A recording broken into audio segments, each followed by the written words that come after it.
This particular place is a scheduled historic monument, so there are certain things that legally you just can't do to change the environment.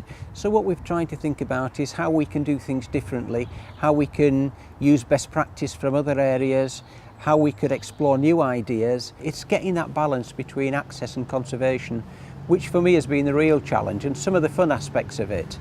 It's just that trying to strike a balance between flat level walkways, for example, on cobbles, makes the cobbles unsightly. So yes, you've got a wheelchair route, but then we tried to make it as in keeping with the cobbles colour as possible.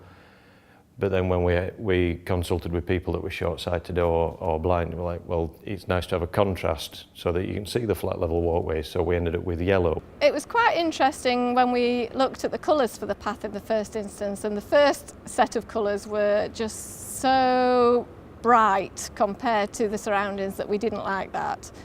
So we had to change that. So we changed the colour of the path so that there was still a contrast that needs to be there for visually impaired and to help those people, but also it actually worked in with the actual environment. Managing the process of which days it can be done, and with it being a weather dependent project, you suddenly, well, we've got about half an hour on a week on Thursday to do it.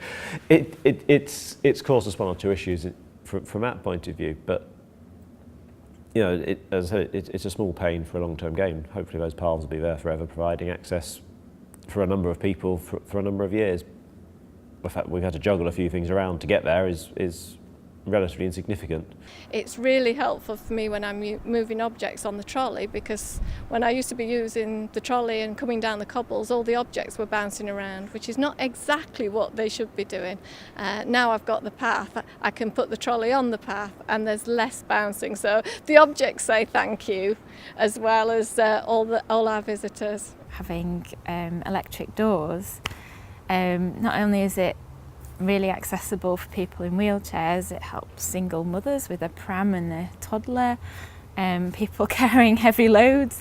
It sort of really helps a wide range of people. So yeah, I think that's sort of one of the successes of the project, really. One of the items that did cause a bit of discussion was the automatic doors within the museum from the Riverdon engine through to the Hawley collection display area, and it was wanted to automate those doors to make it easier for people to access.